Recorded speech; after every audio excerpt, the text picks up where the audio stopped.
Hi there, this is Jacob Baugh, Jacob's Ladder with Team Cardhoarder. We're here for the wrap-up after playing our league.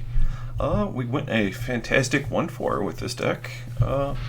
Didn't seem like the cards lined up correctly for me. I'm not sure how this deck basically functions in a whole. I think I made definitely a few misplays with my land tapping for sure, like forgetting my scrying sheets is a thing. Not used to playing with that card again. It was great in Standard, but that was the last time I actually played with it. So it's been a while for sure to know about that kind of effect. So definitely made some mistakes there, but I think there's some inherent flaws in this deck. It has a lot of cards on the top end, and I ran into that issue for sure. I was just drawing them in in chunks, and it was just pretty poor overall, because I was drawing them like that, and the removal is pretty medium against like a lot of stuff. Like I just needed to. Skred was always just like one number too low. Maybe it's just because I was getting unlucky drawing not enough lands. And scrying sheets actually punished me, I think twice, by not being a red source, which is like super weird because I needed to just like cast multiple red spells in a turn. Potentially the Mind Stone should just be a land that makes red, a rock that makes red. Potentially maybe the snow-covered rock.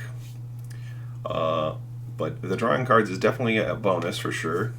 But it being snow-covered for Skred would be nice, and just making more red potentially could win you some more games for sure.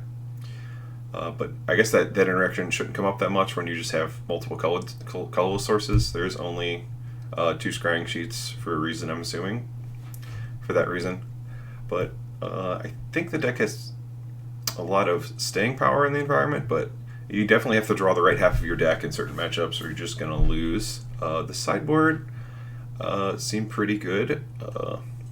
Molten Rains definitely have their plays for sure, Dragon's Claws as well. I'm not sure about Shattering Spree. I think I would have rather had the Overload one for sure. Cage, I'm not sure if you need this kind of effect in your sideboard with 4 relics, but it definitely could have a place. And I'm not sure about Goblin Railmaster either. I boarded it in once just because I had so many dead cards in my main deck, but it could just be another hate card for certain matchups, potentially more Blood Moons. I think you probably want access to the 4th Blood Moon, potentially the 5th and a Magus even. Could be great. Maybe these should just be 2 Maguses or something if you want another creature in your sideboard.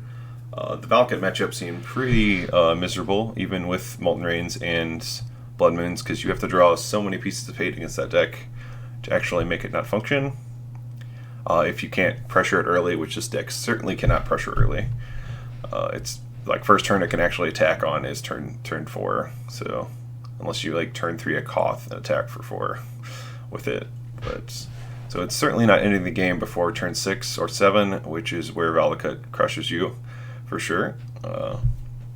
Batterskull was pretty great. Stormbreath Dragon, I don't think I attacked with one once, but it's definitely a good late game finisher. But this deck might need some more early game interactive creatures.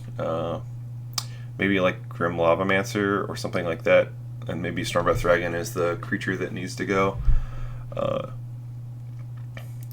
I'm not sure about anything else in this deck. The interaction between Grim Lavamancer and Scourge, Eternal Scourge, would be pretty cool, I would think. But you are like cracking relics to draw cards, so maybe you just like won't have cards in your graveyard a lot of times. But it seems like something I would want to try out in this kind of deck, and I'm not sure it's been explored. But that's about all I have for it, and see you next week.